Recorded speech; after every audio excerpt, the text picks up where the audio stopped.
A magnitude 2.8 earthquake occurred.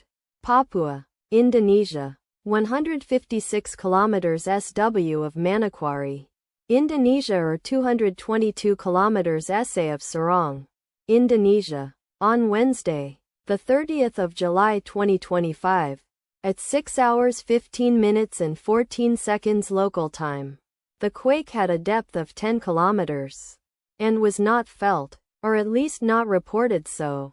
Data source from EMSC. Did you feel it? Let us pray. May the earthquake that occurred not affect our brothers and sisters there. May the earthquake not happen again. And may God protect everyone. Amen.